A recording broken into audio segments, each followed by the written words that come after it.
찬송하시겠습니다. 찬송가 68장, 찬송 68장입니다.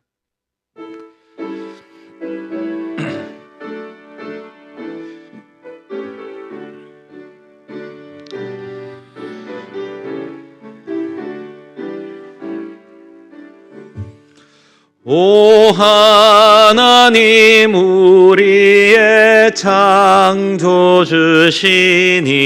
내 주님께 귀한 것 드립니다.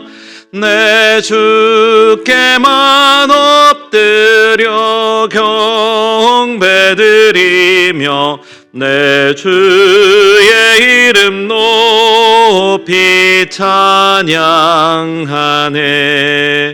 오 하나님 우리의 대주제시여 큰 풍랑이 일 때도 도우셨네. 죽음에서 우리를 구하셨으니 내 주의 이름 높이 찬양하네.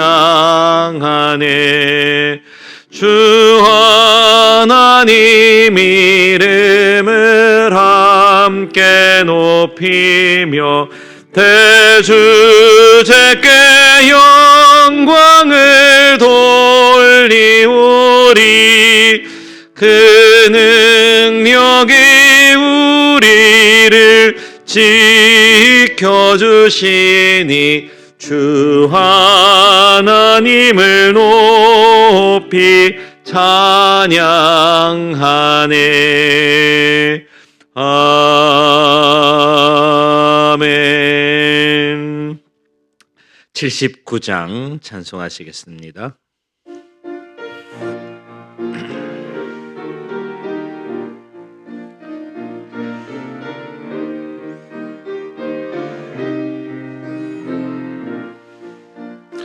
주 하나님 지으신 모든 세계 내 마음 속에 그리어 볼 때 하늘의 별 울려 퍼지는 뇌성 주님의 권능 우주에 참네. 주님의 높고 위대하심은 내 영혼이 찬양하네. 주님의 높고 위대하심을 내 영혼이 찬양하네. 숲속이나 험한 산 골짜기에서 지저귀는 저 새소리들과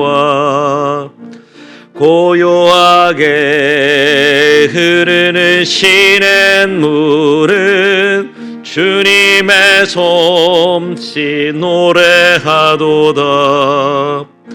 주님의 높고 위대하심을 내 영혼이 찬양하네. 주님의 높고 위대하심을 내 영혼이 찬양하네. 주 하나님 독생자 아낌없이 우리를 위해 보내주셨네. 십자가에 피 흘려 죽으신 주 내 모든 죄를 대속하셨네. 주님의 높고 위대하심을 내 영혼이 찬양하네. 주님의 높고 위대하심을 위대하심을 내 영혼이 찬양하네. 내 주 예수 세상에 다시 올 때 저 천국으로 날 인도하리. 나 겸손히 엎드려 경배하며 영원히 주를 찬양하리라.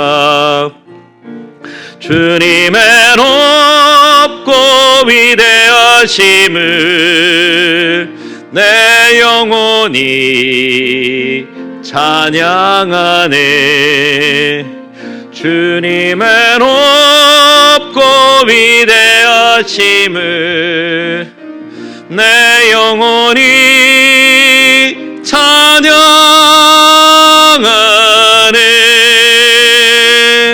아멘. 180장 찬송하시겠습니다.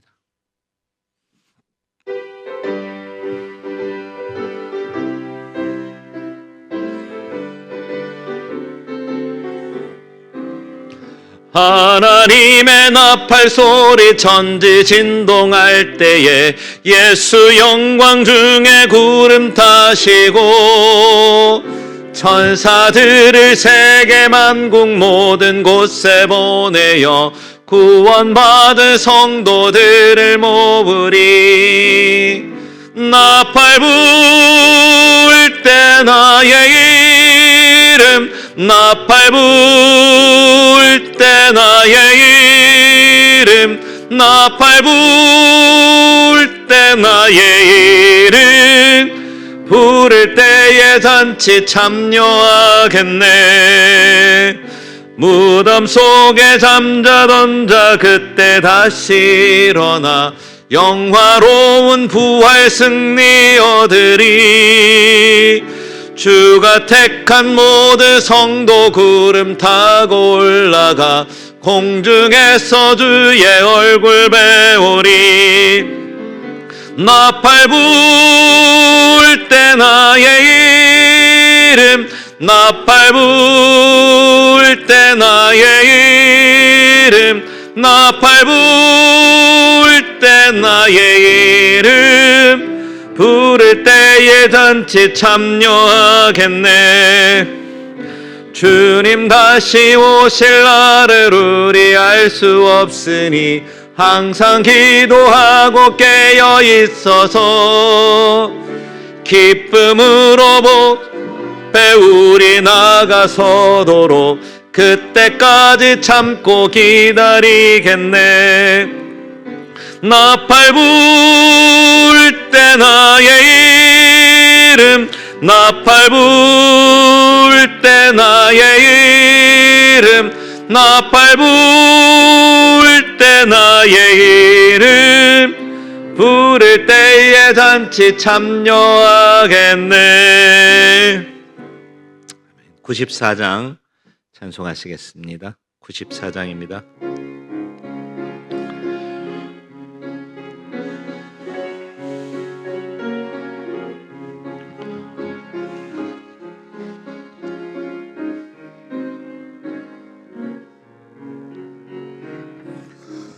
주 예수보다도 귀한 것은 없네.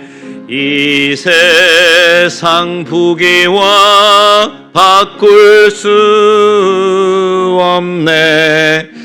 영죽을 내 대신 돌아가신 그 놀라운 사랑 잊지 못해. 세상 즐거움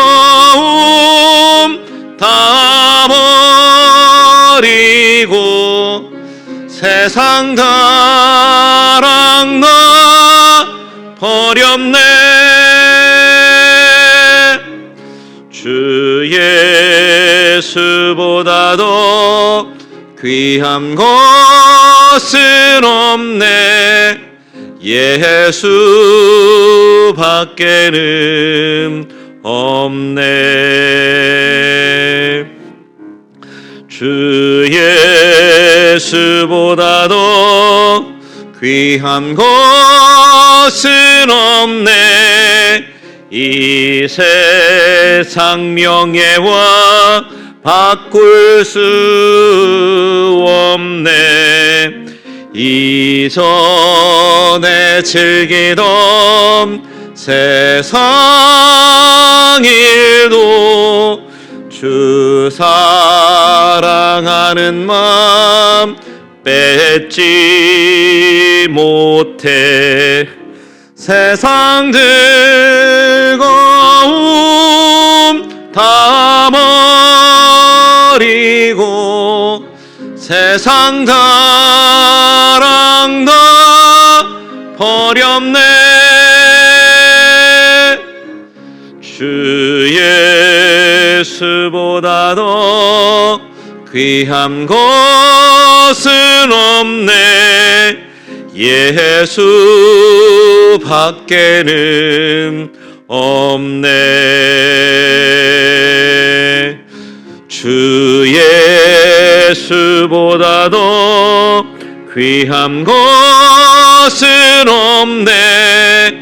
이 세상 행복과 바꿀 수 없네. 유혹과 핍박이 몰려와도 주 섬기는 내 맘 변치 않아. 세상 즐거움 다 버리고 세상 사랑 다 버렸네. 주 예수보다도 귀한 것은 없네.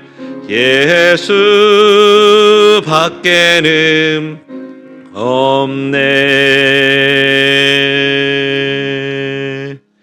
300장 찬송하시겠습니다.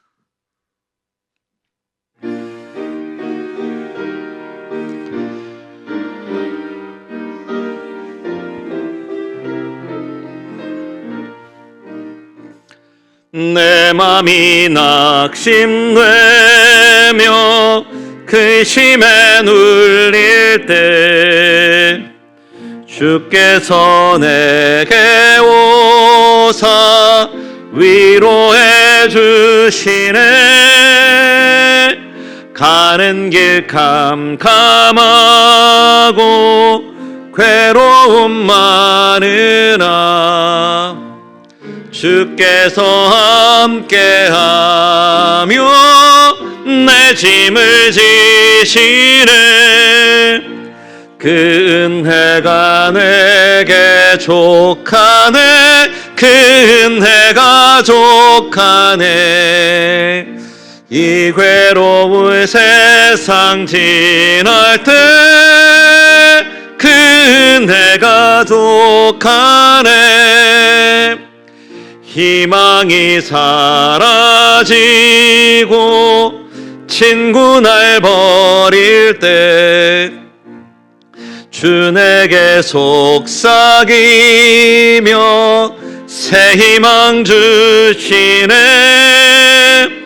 싸움이 맹렬하여 두려워 떨 때에 승리의 왕이 되신 주 음성 들리네. 그 은혜가 내게 족하네. 그 은혜가 족하네. 이 지날 때 그 은혜가 족하네. 번민이 가득 차고 눈물이 흐를 때 주 나의 곁에 오사 위로해 주시네. 환난이 닥쳐와서 어려움 당할 때 주님의 능력이 원수를 이기래. 그네가 내게 족하네. 그네가 족하네. 이 괴로운 세상 지날 때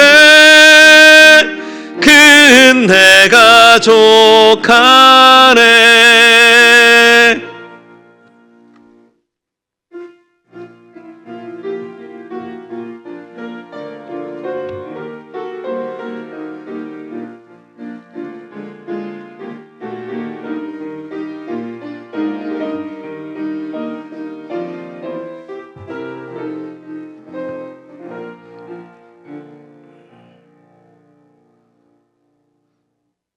하나님 아버지 감사합니다.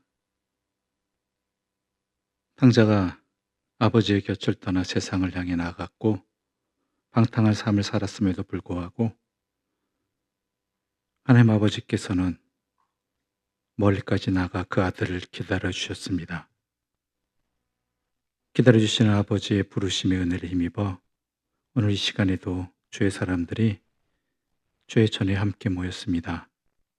우리를 기다리시는 주님의 그 자비하신 사랑과 기다리심과 또한 맞아주심의 은혜를 힘입어 이제 주님 앞에 나왔사오니 주님이시여 우리에게 허락해 주신 이 말씀으로 우리를 회복시켜 주시옵소서. 헛된 것들을 벗어나게 해주시고 참된 생명의 말씀으로 우리의 삶을 채워가게 해주시고 새롭게 시작되게 하여 주시옵소서. 그럴 수 있도록 오늘 귀한 생명의 말씀을 변함없이 주셨습니다. 이 시간을 통해서 한 가지라도 내 삶이 변화되어지고 회복되어지는 은혜를 놓치지 말게 하여 주시옵소서. 예수님의 이름으로 기도드립니다. 아멘.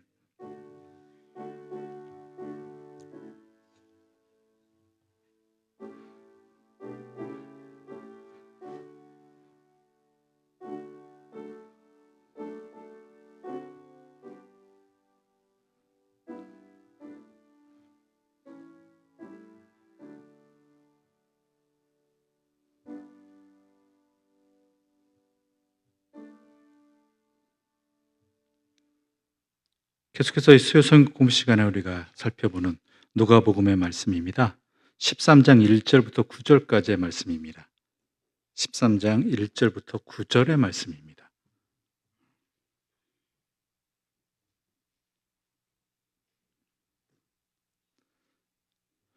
한 절씩 나눠 읽도록 하겠습니다.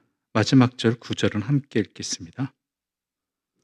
그때 마침 두어 사람이 와서 빌라도가 어떤 갈릴리 사람들의 피를 그들의 제물에 섞은 일로 예수께 아뢰니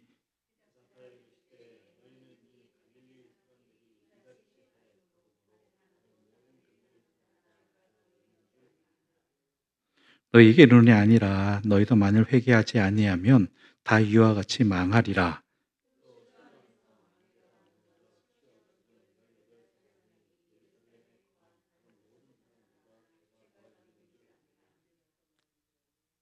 너희에게 이르노니 아니라 너희도 만일 회개하지 아니하면 다 이와 같이 망하리라.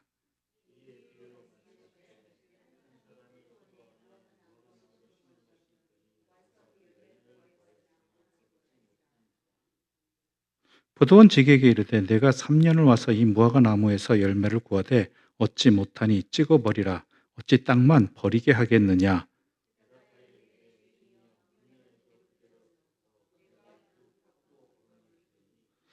함께 읽겠습니다. 이후에 만일 열매가 열면 좋거니와 그렇지 않으면 찍어버리소서 하였다 하시니라. 아멘.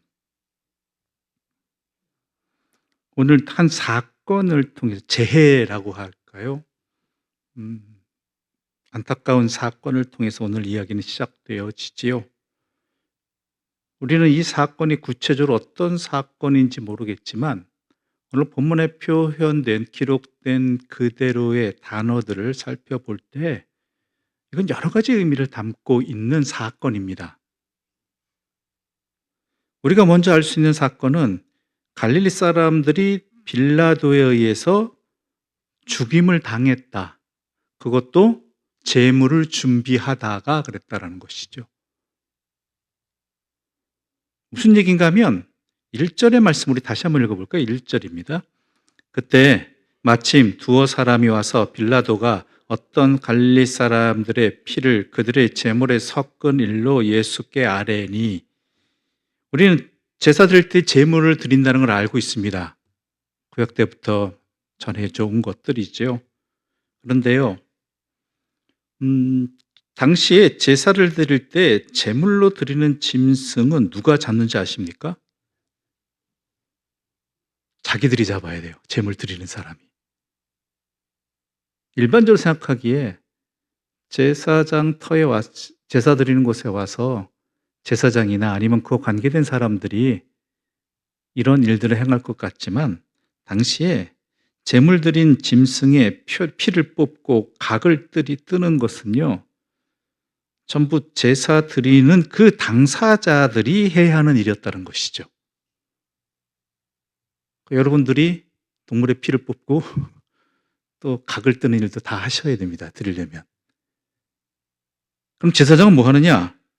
제물로 드린 짐승의 피를 제단에 뿌리고 각든 제물을 불에 태우는 일만 했다고 합니다. 그러니까 이 얘기는 무슨 얘기입니까? 이들이 제사를 드리기 위해 준비하던 가운데 이 참변을 당했다라는 거예요. 하나님께 예배 드리기 위해 길을 오는 중 어려운 이런 사고를 당했다는 얘기죠. 또 참변을.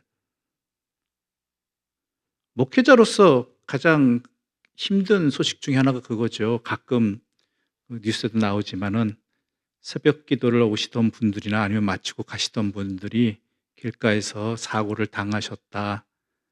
대부분 그 새벽 기도를 나오시는 분들이 어떻습니까? 그래도 신앙 공동체 안에서 열심을 가지고 믿음 생활 잘 하시는 분들이잖아요. 그런 분들이 교통사고로 어려움을 당했다, 아니면은 교통사고를 만났다. 또 한 번은 저도 겪은 일들이 특별 새벽 기도회인가 송구영신 예배인가 하러 오다가 큰 사고로 나가지고 못 오게 되었다, 병원에 입원했다, 그런 소식을 들을 때마다 참 힘듭니다. 믿음이 좋은 사람들이고 하나님께 열심을 가진 사람들인데 하나님의 일을 하러 왔다가 하나님께 예배 드리러 오다가 예배 드리고 가고 하던가 이러다가 이런 사고를 만나면 뭐라 할 말이 없는 거죠. 뭐라고. 물론 일반적으로 생각해서 사고는 누구에게나 어느 때 벌어질지 모르는 일이다라고 말할 수는 있죠. 일반적으로. 그럼에도 불구하고 그런 상황 속에서 이런 일이 벌어지면요, 참 답변하기가 힘든 상황들이 되는 것이죠. 그래서 목회할 때 종종 하는 이야기가, 제발 새벽에 오실 때 밝은 옷 입으시고요, 신호등 꼭 지키시고 차 안 온다고 무단횡단하지 마시라고 꼭 그렇게 이야기하는 일들이 종종 있습니다. 아무튼 지금 그런 일이 벌어진 것이지요. 제물을 자기가 각자 하나님께 드리기 위해 제사를 드리기 위해 준비하던 가운데 이 참변이 일어났다는 것이죠. 또 하나의 상황은 뭐냐면요, 맞지 않는 두 단어가 있습니다. 그것은 뭐냐면 빌라도와 갈릴리 사람들이라는 것입니다. 뭐가 맞지 않느냐? 갈릴리 지역은요, 빌라도가 다스리는 지역이 아닙니다. 이스라엘 지역은 지역들이 분봉왕이 있고 총독이 다스리는 지역이 나눠져 있었거든요. 빌라도는 로마의 총독입니다. 로마의 총독으로서 이스라엘의 남쪽 지방인 유대 지방을 다스리고 있던 사람이 빌라도예요. 갈릴리는 어디죠? 북쪽이죠. 잘 아시네요. 대부분 모를 거라 생각했는데 남의 땅 북쪽인지 남쪽인지 동쪽인지 서쪽인지 예수님이 갈릴리 사람이란 걸 알면 그걸로 충분하죠. 근데 북쪽 사람이에요. 헤로드시 다스리던 곳이에요. 남의 영역에 와서 이런 참변을 저질렀다는 것이거든요. 갈릴리 사람들 해쳤다라는 것이. 이 갈릴리 사람들이 제사 드리러 예루살렘까지 와서 이런 일을 당했다면 모르겠지만 아니란 말이 일반적으로 갈릴리 지역에서 행하죠. 이건 일어나서도 안 되는 일입니다. 학자들의 추측에 의하면 누가복음 23장 뒤에 12절에 보게 되면 헤롯과 빌라도가 이전에는 원수였다라는 그런 표현이 나옵니다. 그런 기록이. 혹시 읽으셨던 기억이 나으신지요? 근데 예수님을 죽이는 날에는 서로 친하게 되었다. 그런 이야기를 하고 기록이 나오거든요. 그러니까 뭐 원수된 사건이 여러 가지가 있겠지만 적어도 이 사건도 포함될 것이라고 생각하는 것이죠. 학자들은. 왜냐하면 남쪽의 권한권을 가진 사람이 남의 땅에 남이 다스리는 헤롯 왕이 다스리는 지역에 와서 그것도 뭐예요? 좋은 일한 것도 아니라 사람을 죽였단 말이에요. 갈릴리 사람들을. 그것도 제사 드리는 사람들은. 헤롯에게 있어서는요. 우리가 전에도 살펴보았지만은 헤롯의 가장 핸디캡이 뭐냐면 자기가 이방인이라는 거예요. 그래서 예루살렘 성전도 왜 그가 그토록 재건을 하고자 리모델링하고자 애를 썼는데 엄청난 재산을 들여서 이스라엘 민족들에게 유대계의 인정을 받고 싶어 했거든요. 그런데 갈릴리 로마 그것도 총독의 로마 군이겠죠. 그러면 로마 군이 이방 군대잖아요. 갈릴리에서 제사를 준비하고 있는 백성들을 죽였다. 그것도 헤롯이 다스리는 지역에 와서 이거는 헤롯으로는 용납할 수 없는 일들이죠.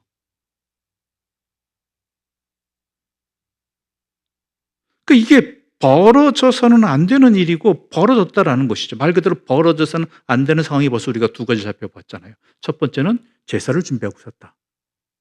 두 번째는 빌라도가 남의 땅에 와서 그 나라 백성을 죽였다. 이 상황이 되는 것이죠.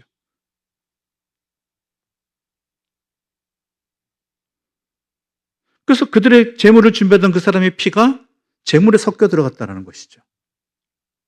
그러니까 이거는 종교적으로 굉장히 말 그대로 부정하게 된 사건입니다. 종교적으로도 정치적으로도 모든 것이 안 맞는 상황이죠. 절대 일어나서는 안 되는 일이 되어버린 것이죠.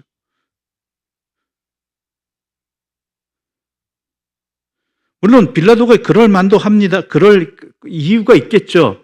왜냐하면 갈릴리 사람들이 특히 이러한 로마 제국의 지배에 대해서 부정적인 인식을 많이 갖고 있었고 적극적인 행동을 많이 한 사람들이었거든요. 갈릴리 지역 사람들이.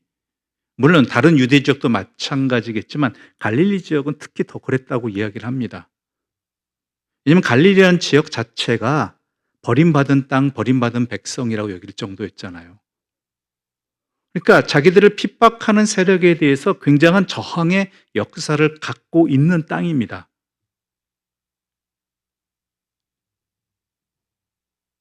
그러니까 이러한 갈릴리 사람들의 평소의 행태가 지배자인 로마 총독의 입장에서는 굉장히 부정적이었기 때문에 이것을 본보기로 삼아서 아예 이런 행동들을 하지 못하게 하려고 적극적인 행동, 남의 땅까지 가서 남이 다스린 지역까지 가서 이런 행동을 하게 한 것이겠지요. 그런데요, 우리가 이 사건이 이러한 상황 속에서 있다는 건 알았습니다. 그런데 왜 두어 사람이 와서 예수님께 이 사건을 말했을까요? 왜? 여러분, 이 사건을 만약에 여러분이 이 사건을 말한 사람이라면, 예수님께 말한 사람이라면 여러분은 예수님께 왜 이 말을 했을까요?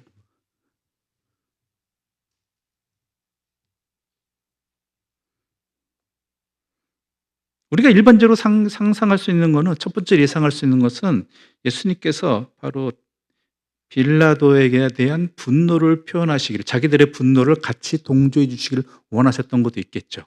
그렇죠? 어떻게 하나님께 예배를 준비하고 있는 갈릴리 사람들을 이렇게 학살할 수 있을까? 그것도 자기가 다스리는 지역도 아니라 남의 땅까지, 남이 다스리는 지역까지 와서 이런 일을 행할 수 있을까? 로마 제국의 이러한 엄청난 뭐라고 될까요? 억압, 박해, 아니면은 강압적인 살인, 이런 것들에서 예수님도 함께 자기들처럼 분노해 주기를 원하는 마음도 있었을 것 같지요. 이게 일반적인 상식적인 판단일 것입니다. 아마 여러분은 그런 의도가 더 많았겠죠. 근데 이 사람들은요, 그런 의도가 아니었다라는 거예요. 무슨 뜻이냐? 2절의 말씀 우리 함께 읽어볼까요? 2절의 말씀입니다. 함께 읽겠습니다. 대답하여 이르시되 너희는 이 갈릴리 사람들이 이같이 해 받음으로 다른 모든 갈릴리 사람보다 죄가 더 있는 줄 아느냐. 예수님은 이 사람들은 왜 이런 말인지를 아시는 거예요. 그러니까 예수님께 이 말을 한 이유는요, 저 갈릴리 죽임당한, 제물을 준비하다가 죽임을 당한 이 사람들이 제물을 준비함에도 불구하고 얼마나 큰 죄를 저질렀기에 그런 꼴을 당했습니까? 라는 것이에요. 얼마나 큰 죄를 저질렀기에, 얼마나 큰 잘못을 했기에. 그러니까 아까도 말씀드렸지만 이 말이라면요, 주님을 사모하는 마음으로 주님께 새벽에 나오다가 어려운 일을 당한 분들에게 있어서 그 사람들을 향해서 성도들 가운데 누군가가 비록 그 사람이 열심히 새벽을 깨우고 신앙생활 열심히 하는 것 같지만 우리도 모르는 어떠한 커다란 잘못을 하나님 앞에 저질렀기에 하나님께서 이렇게 그 사람을 어려움을 당하게 했습니까? 라고 묻고 있는 거예요. 그렇게 생각하고 있는 것이죠.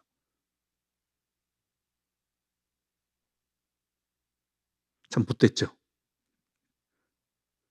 사람들이 가끔 그런 생각들을 해요.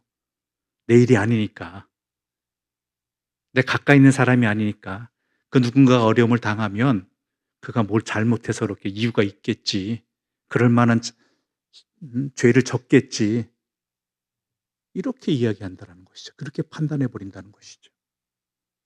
왜? 나는 안 당했으니까. 내가 가까이 있는 사람은 그런 일 안 당했으니까. 또한 이 말을 전하는 사람들의 심정이 어땠냐면 갈릴리 사람들에 대한 인식이 안 좋았던 것이죠. 갈릴리 사람들에 대한 인식은 그 예수님의 사도 빌립인가 누군가가 갈릴리에서 뭐 선한 것이 나겠느냐, 그런 말을 할 정도였으니까요. 그러니까 갈릴리 사람들에 대한 인식은 굉장히 안 좋았다라는 것이, 갈릴리에 대한 인식은 당시 유대 사람들의, 같은 유대 사람, 이스라엘 사람임에도 불구하고 유대 사람들에게 있어서는, 물론 사마리아는 아예 열외고요. 사마리아는 아예 열외고.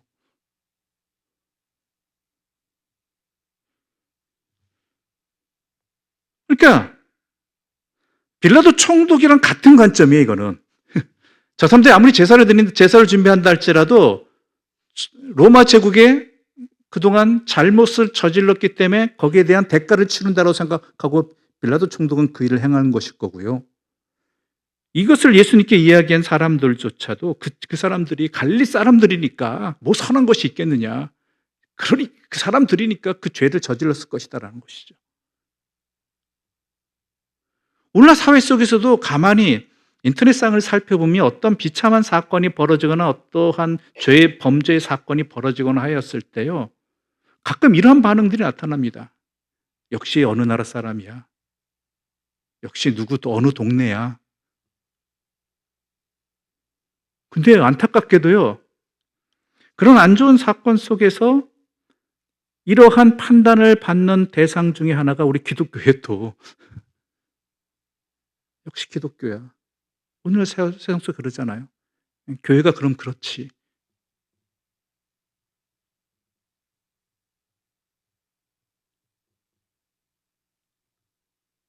오늘날 시대 속에서 교회와 그리스도인들, 목사, 기독교는 그러한 취급을 받는,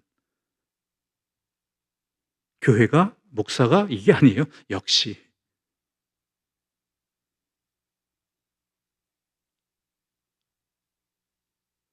그런 시대 속에서 우리가 살고 있다는 것이죠. 이것은 우리가 그동안 얼마나 사회 속에서, 이 땅에서 어떠한 역할을 감당했는가, 어떻게 살아왔는가라는 반증이기도 하지요.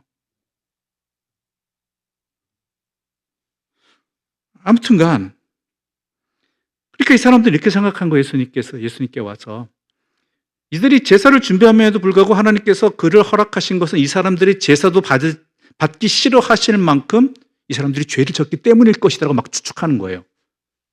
오죽하면 그 제사조차도 받지 않으시려고 이러셨는가? 그 벌을 받은 것이라고 생각하는 것이죠.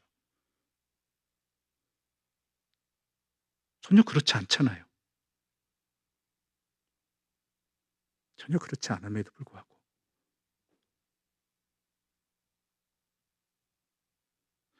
그 예수님께서 그 생각을 아시니까 뭐라고 이야기하셔요? 우리 다시 한번 2절의 말씀 함께 읽어보겠습니다. 2절입니다. 대답하여 이르시되 너희는 이 갈릴리 사람들이 이같이 해 받음으로 다른 모든 갈릴리 사람보다 죄가 더 있는 줄 아느냐. 그러면서 4절의 말씀을 다시 덧붙이십니다. 4절 함께 읽어볼까요? 4절입니다. 함께 읽겠습니다. 또 실로암에서 망대가 무너져 치여 죽은 18사람들이 예루살렘에 거한 다른 모든 사람보다 죄가 더 있는 줄 아느냐.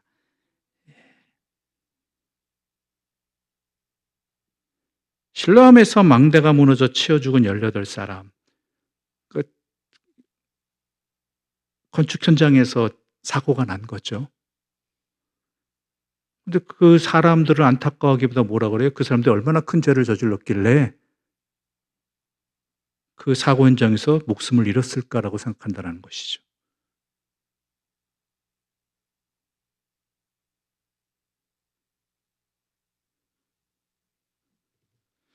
예수님의 얘기는 이와 같습니다. 예수님의 답변은 동일합니다. 두 사건 모두.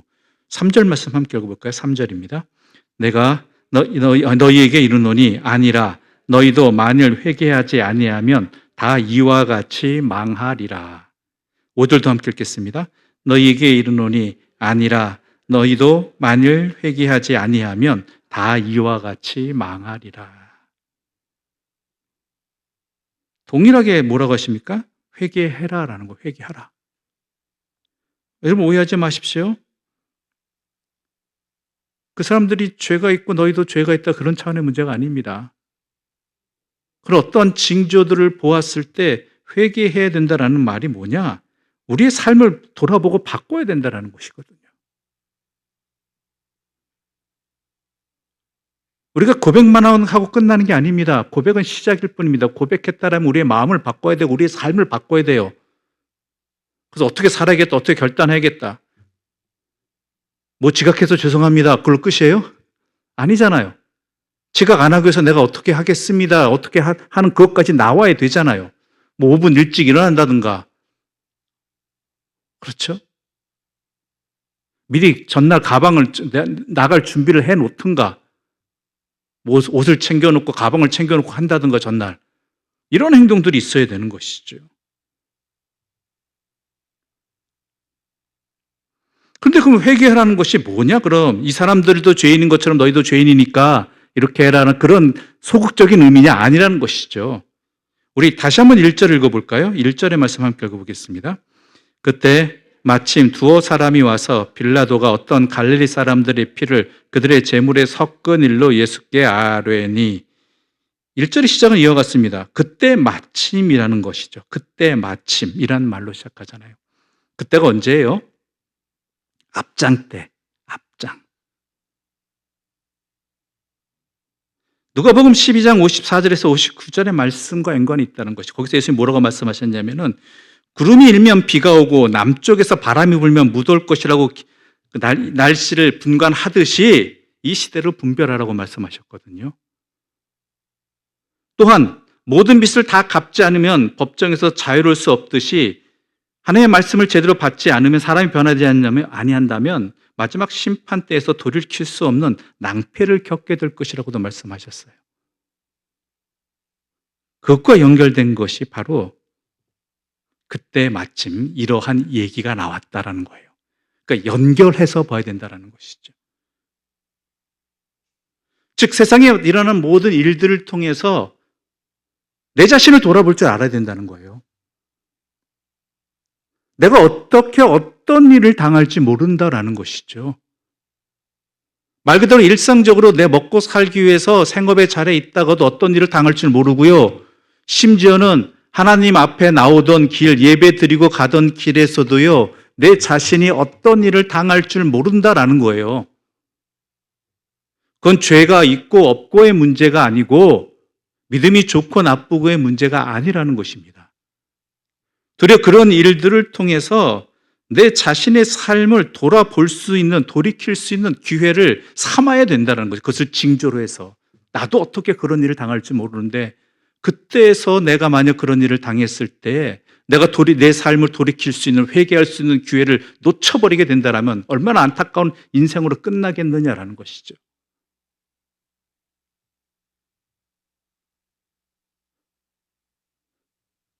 그때 갈릴리 사람처럼 죽지 않았다고, 또한 실로암 망대사처럼 사고사를 당하지 않았다고 해서 그가 죄가 없다거나 죄가 적어서가 아니라 우리 모두는 하나님 앞에 죄인이다라는 거예요. 그런데 돌이킬 수 없는 때가 오기 전에 어떤 상황이든 그런 것들을 보면서 징조를 삼고 내 자신을 돌이킬 수 있는 기회를 놓치지 말라라고 말씀하시는 것입니다. 그래서 자문에도 나왔지만은 결혼식장에 가는 것보다 어디에 가는 게 더 지혜롭다고 얘기했죠? 기억나십니까? 장례식장에 가는. 물론 장례식장에 애도를 표현하기 위해서 가겠지만 인간은 모두 죽을 수밖에 없는 존재이고 그때가 언제인지 자기는 모른다나 어떻게 당할지 모르는 이러한 죽음이라는 현실 앞에서 자기 자신을 돌아볼 수 있고 그 기회를 놓치지 말아야 되는 것, 그게 바로 지혜라는 것이죠.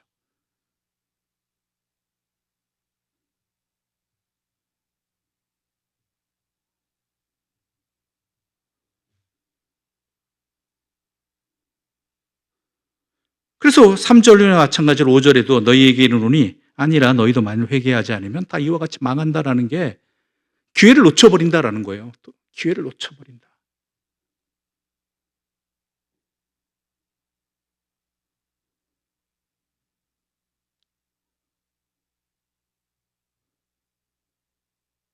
우리 모두 죽을 수밖에 없는 존재이지만 하나님께서 우리를 지금 기다려주고 계시는 거지, 우리가 돌이킬 수 있도록.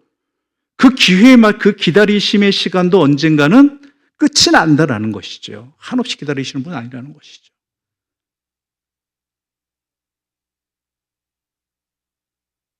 그래서 돌이킬 수 있도록 여러 가지 징조들을 보여주시는데 우리 자신을 돌아볼 뿐 아니라 또한 물론 그 이전에는 그 아픔 당한 사람들에게 그 아픔에 함께 할 수 있는, 같이 슬퍼하고 위로할 수 있는 그것도 우리의 당연한 모습이고요. 또 하나는 내 자신에게 있어서 내 자신을 돌이킬 수 있는 그러한 징조로 삼아야 된다는 것입니다. 저 사람이 죄가 많아서 이런 식의 판단은 가장 좋지 않다라는 것이죠.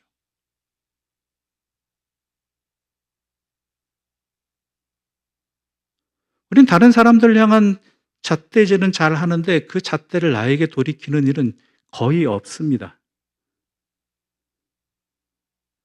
그러면서 우리는 핑계를 대지요. 나까지 나 자신을 돌아보면 내가 뭘 얘기할 수 있겠습니까? 그러므로 잠잠고 있으라는 얘기입니까? 그건 아니고요. 남에게도 들이댈 수도 있겠지만 더 먼저는 내 자신을 돌이킬 수 있는 기회를 절대 놓치지 말라는 것입니다. 왜냐하면 내가 지금 살아있는 이유 중에 하나는요, 하나님께서 나를 아직 사랑하시고 무엇보다도 기다리고 계시다라는 거예요. 기다리고 계시다, 돌이키기를.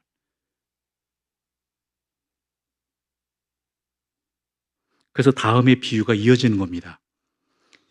6절의 말씀 우리 함께 읽어보겠습니다. 6절의 말씀입니다. 함께 읽어보겠습니다.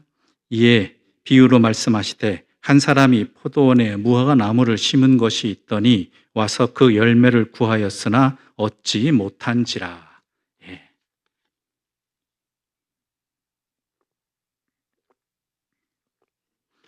또 엉뚱한 얘기가 나오죠? 포도원에 무화과 나무를 심었네요. 포도원에 뭘 심어야 돼요? 포도나무를 심어야 되는데 무화과를 심었다라는 것이죠. 무화과는 꽃 없이 바로 열매 맺힌다라고 말을 되어지는 것이죠. 근데요, 꽃이 없는 게 아니라 열매 안에 꽃이 있다 그럽니다. 무화과는요, 열매 안에 꽃이 있어요. 그래서 꽃이 보이지 않을 뿐입니다. 그러니까 무화과가 아니라 엄밀히 말하면 뭐 안에 꽃이 있는 열매, 뭐 이렇게 해야 되나요? 이런 식이 되는 것이겠죠. 그래서 꽃이 감추어진 과일이 맞다라고 합니다. 꽃이 감추어진 과일이죠. 중동에서 무화과는 특히 간식거리가 없는 사람들에게, 아니 양식이 부족한 사람들에게도 소중한 양식거리이지요. 그래서 이 무화과가 2번 중동인 열매 맺는다고 말씀을 드린 기억이 납니다. 근데 첫 번째 열매는 작년에 난 가지에서 나온 열매라서 매우 맛이 없대요. 3월경에 열린다고 하는데, 근데 그것이 소중한 게 뭐냐면 이때 먹거리가 없는 시기거든요. 우리 옛날에 보릿고래개처럼 당시 중동 사람들이 먹거리가 없는 가난한 사람들에게 이런 시기에 무화과는 소중한 먹거리가 되는 것이죠. 그러다가 8월, 9월에 다시 수확할 수 있는데, 이거는 이제 새로운 가지에서 난 거니까 당도도 높고 좋은 열매이지요. 여러 가지로 쓰였다가 먹기도 하고요, 소화제나 치료제로도 쓰기도 했다고 합니다. 아무튼 그럼에도 불구하고 무화과 나무는 무화과 나무입니다. 포도원에 심을 만한 것은 아니지요. 그건 우리가 그렇다라는 거예요. 하나님의 자녀가 될 수 없는 존재임에도 불구하고 아예 포도나무와 무화과 나무는 다르잖아요. 근데 하나님께서 죄인된 우리들을 예수 그리스도의 보혈을 통해서 하나님의 자녀로 삼아 주셨다는 것이 바로 포도원에 무화과 나무를 심으셨다는 것이죠.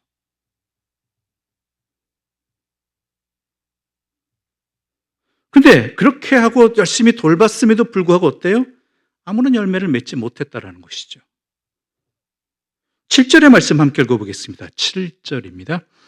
포도원 지기에게 이르되 내가 3년을 와서 이 무화과 나무에서 이 열매를 구하되 얻지 못하니 찍어 버리라. 어찌 땅만 버리게 하겠느냐. 3년을 헛수겠다고 합니다. 그런데요, 3년이 아니에요. 정확히 말하자면 열매를 구하기 위해서 3년을 기다렸다고 되어 있는 것입니다. 심은 지 3년 된 게 아니에요. 우리 성경 한 군데 찾아보겠습니다. 레위기 19장 23절부터 25절입니다. 우리 전에 읽은 것 같은데요. 레위기 19장 23절에서 25절입니다. 레위기 구약 성경입니다. 레위기 19장 23절에서 25절 말씀입니다.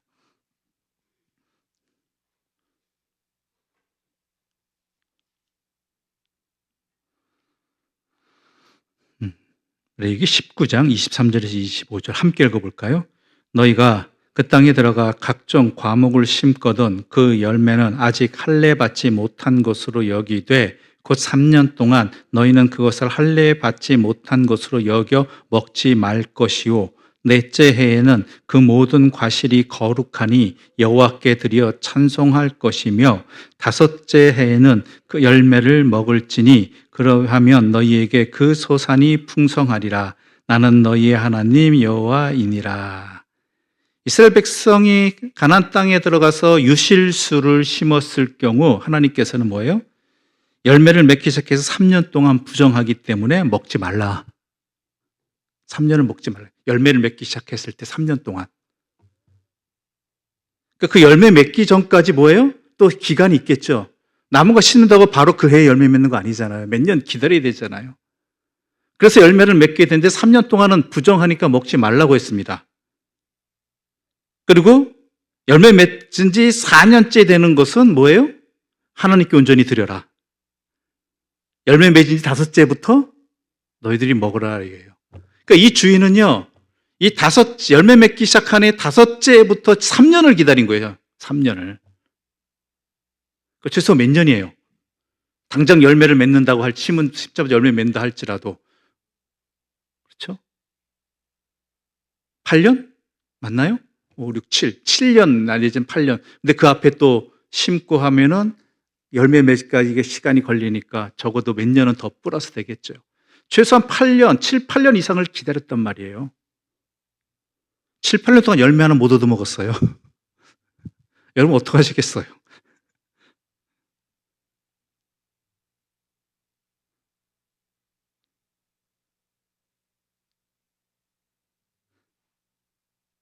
아무런 열매를 최소한 정확히 말하면 10년도 더 될 수도 있어요, 이게.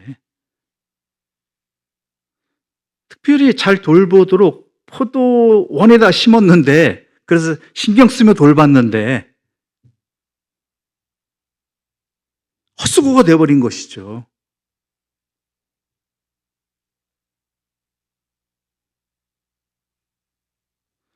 그런데요, 이 예수님의 이 이야기 속의 초점은 여기가 아니에요. 열매를 맺지 못했다, 이것으로 끝나지 않는다는 거예요. 우리 8절과 9절 말씀 함께 읽어보겠습니다. 8절과 9절입니다. 함께 읽겠습니다. 대답하여 이르되 주인이여 금년에도 그대로 두소서. 내가 두루 파고 거름을 줄이니 이후에 만일 열매가 열면 좋거니와 그렇지 않으면 찍어버리소서 하였다 하시니라. 주인은 이 무화과 나무를 버리기를 원했어요. 베어버리기를, 뽑아버리기를. 그런데 종이 와서 뭐라고 얘기해요? 조금만 더 기다려 주십시오. 조금만 더. 지금 열매를 못하면 내가 더 열심히 할 테니까, 더 열심히 돌볼 테니까 그때서도 열매를 맺지 않으면 그때 뽑아버리십시오라고 이야기한다는 것이죠. 이 이야기의 초점은 주인이 이 종의 이야기를 들었다라는 거예요. 기다려 주었다. 앞선 여러 징조를 통해서 앞서 말한 그 갈릴리 사람들이 죽임을 당한 사건이나 아니면 실로암 망대 사람이나 사건이나 그 여러 사건을 통해서 볼 때 자기가 지금 어떠한 처지인지 자기를 돌아보고 돌이킬 수 있는, 내가 지금 살아있는 것은, 이 생명을 유지할 수 있는 것은 하나님께서 나를 찍어버리시는 그런 상황이 처해 있는 죄인임에도 불구하고 나를 지금도 참고 기다려주고 계시다라는 거예요. 이 비유의 목적은. 그럼 그 기회를 놓치지 말라는 것이죠.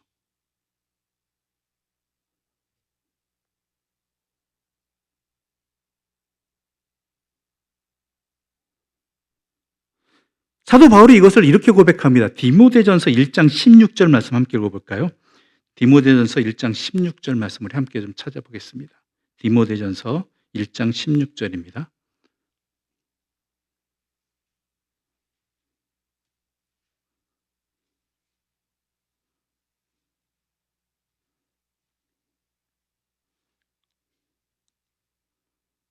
우리 함께 읽어보겠습니다. 디모데전서 1장 16절 말씀입니다.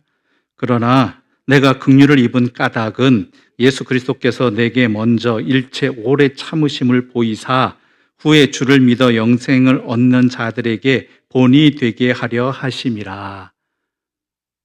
내가 이런 긍휼을 입은 까닭, 내가 어떤 사람이었어요? 죄인 중에 괴수였어요. 박해자였고, 주님을 비방하던 자였고 했단 말이에요.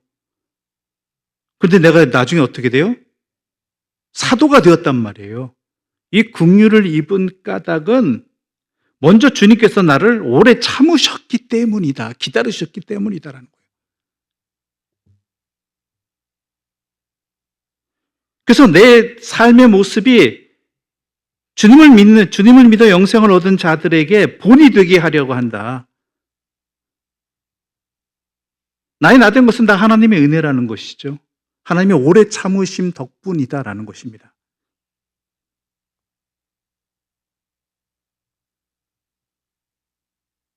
성경에 나타난 대부분의 인물들이 그렇습니다.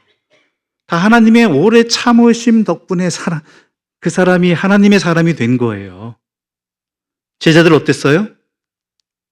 3년 동안 주님 열심히 쫓아다녔죠. 주님의 기적의 자리에도 동참했죠. 또한 주님이 훈련시켜서 귀신도 쫓아내고 병든 자도 고쳐주고 이런 사건도 자기도 실습했습니다. 그런데 예수님이 잡히자 어떻게 해요? 3년 참으셨잖아요. 3년 동안 얼마나 뻘짓 많이 했어요. 말 그대로. 근데 모두 도망가 버렸잖아요. 나는 그런 사람 모른다라고 베드로 같은 경우는 엄청나게 욕하면서 부인까지 했잖아요. 그런데 우리 주님 어떻게 하셨어요? 그 사람들을 찾아가 주셨어요. 부활하신 후에. 벌 주시러요? 아니잖아요. 너에게 평안을 준다. 그럼에도 불구하고 또 어디로 도망가요? 갈릴리로 가버렸잖아요. 그럼 또 찾아가 주시잖아요. 그 덕분에 예수님의 제자들이 이후에 하나님의 사도로서 그 사명들을 하나님의 사람답게 살아가고 하나님의 사도로서 그 사명을 감당할 수 있게 된 것이지요. 그 주님의 기다리심이 있었고 먼저 그 기다리심에 응답한 사람들이에요, 이 사람들이.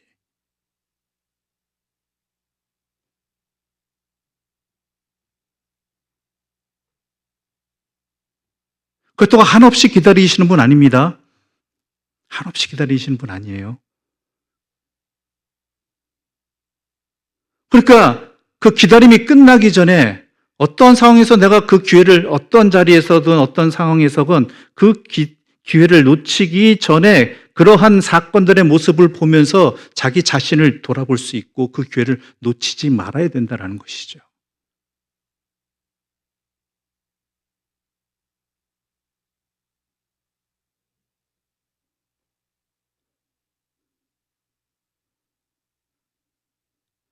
아브라함도 마찬가지지요.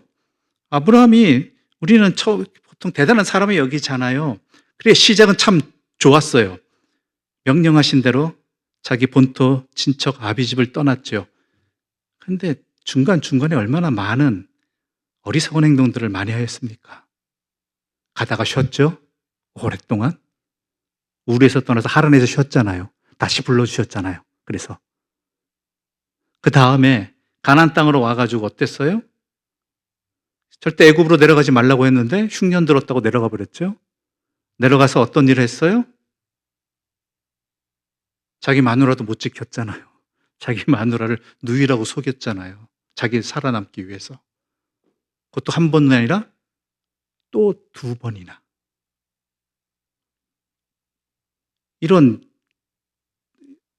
자기 아내도 못 지키는 사람이 무슨 믿음의 조상이에요.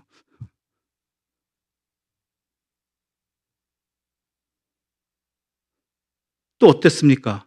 하나님께서 너에게 아들을 주시겠다 약속해 주셨는데 그 약속을 자기 마음대로 해석해 버렸잖아요. 자기 마음대로 해석해 버렸다는 건 뭐예요? 믿음이 없었다는 거예요. 하나님하고 온전한 믿음이. 그래서 하가를 통해서 이스마엘을 낳아 가지고 민족적 갈등에 오늘날까지 엄청난 부작용을 낳게 되는 그 갈등의 원인 제공자가 바로 아브라함이잖아요. 하나님은 어땠어요? 이런 자격 없는 아브라함을 기다려 주셨고 아브라함은 거기에 또한 그 기다리심에 응답한 사람이었다라는 것이죠.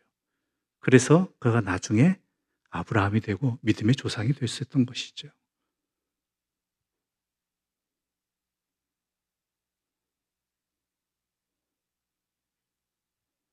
오늘 우리들에게 하나님의 기다리심이 계십니다. 또한 그냥 기다리시는 게 아니라 여러 가지 사건들을 통해서 자기 자신을 돌아보고 무엇을 어떻게 해야 될지를 깨닫고 돌이킬 수 있는 기회들을 수없이 주고 계시지요.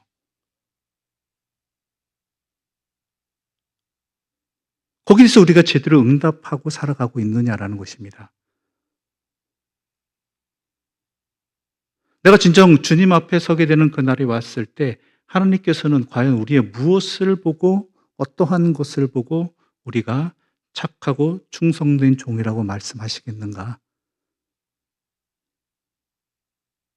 중요한 것은 내 자신이 하나님의 사람답게 얼마나 변화되었는가예요. 아브라함이 뭐 자녀를 수십만 명 낳았고 뭐 이렇게 많은 땅을 차지했고 아니잖아요. 그 자신이 믿음의 사람으로 변화된 것이잖아요. 하나님은 그것을 또한 들어 사용하시는 거고요. 결국 하나님이 받으시는 것은 우리 자신들이 하나님의 사람으로서 어떻게 세워져 가고 변화되어져 가고 믿음이 굳건해졌는가이거든요. 믿음의 사람으로 살았는가?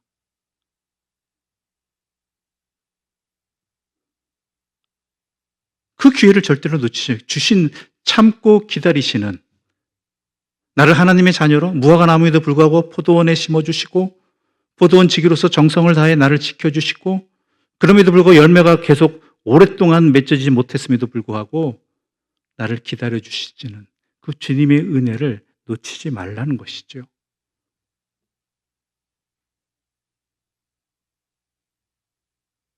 다시 한번 말씀드립니다. 그 기다림은 끝이 있습니다. 우리 인생이 끝나든가 아니면 주님이 다시 오시는 그 최후의 심판의 자리가 임하든가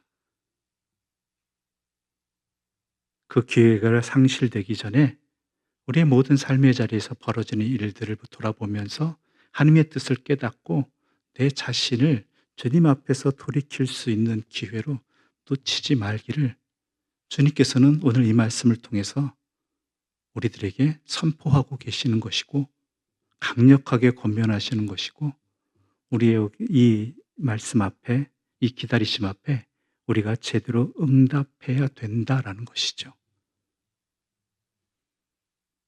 제대로 응답할 수 있기를 바라겠습니다. 제대로 응답한다는 것은 내 자신이 응답하는 것입니다. 나의 삶이 응답하는 것입니다. 그럴 때 잃어버린 한 마리의 양이 돌아옴으로 찾음으로 말미암아 주님이 기뻐하시는 그 기쁨이 바로 나로 인한 주님의 기쁨이 될 수 있는 것입니다. 잃어버린 양의 비유가 원래가 주님의 양이었잖아요. 그 주인의 양이었잖아요. 목자의 양이었잖아요. 그가 실족해서 떠난 거잖아요. 그가 또 기회를 돌이켰을 때 주님 안에 들어왔을 때 주님이 기뻐하시듯이 우리가 주님의 뜻을 깨닫고 이러한 상황 속에서 징조 속에서 우리가 참된 삶으로 돌이키게 한다면 우리 주님께서 얼마나 기뻐하시고 잔치를 벌이시겠습니까? 저와 여러분을 통해서 주님께서 그러한 기쁨을 누리시기를 바라고 또한 잔치를 벌이시기를 바라고요. 우리가 또한 그러함으로 영생의 삶을 살아갈 수 있는 하나님의 자녀로서의 충만한 기쁨을 누리며 살아갈 수 있는 복된 자들 되시기를 간절히 소망합니다. 기도드리겠습니다. 하나님 아버지 감사합니다. 우리를 기다려주시는 주님의 기다리심이 있습니다. 그냥 기다리시는 것이 아니라 우리가 깨달을 수 있도록 여러 가지 상황들과 사건들을 통해서 우리에게 또한 알려주고 계십니다. 그런데 우리의 어리석은 교만이 마치 그런 사건들과 상황들을 보면서 남을 탓하거나 아니면 판단하는 것에 머물러 버리지 내 자신을 돌아보고 하나님의 나를 향하신 뜻을 깨닫고 돌이키는 데는 이어가지 못할 때도 참 많았습니다. 그저 내가 그런 일 당하지 않았으니까 참 잘 됐다고 복되다고 이렇게만 판단하였습니다. 그러다가 그 기회마저 사라지는 시간이 왔을 때 돌이킬 수 없는 시간이 왔을 때 후회하는 자가 되지 않게 하여 주시옵소서. 모든 일들을 통해서 나를 돌아볼 수 있기를 바라고 내 삶을 주님 앞에서 돌이킬 수 있기를 바라고 주님의 사람다운 아름다운 열매를 맺는 나의 삶의 자리가 되게 하여 주시옵소서. 예수님의 이름으로 기도드립니다. 아멘. 하늘에 계신 우리 아버지, 아버지의 이름을 거룩하게 하시며 아버지의 나라가 오게 하시며 아버지의 뜻이 하늘에서와 같이 땅에서도 이루어지게 하소서. 오늘 우리에게 일용할 양식을 주시고 우리가 우리에게 잘못한 사람을 용서하여 준 것 같이 우리 죄를 용서하여 주시고 우리를 시험에 빠지지 않게 하시고 악에서 구하소서. 나라와 권능과 영광이 영원히 아버지의 것입니다. 아멘.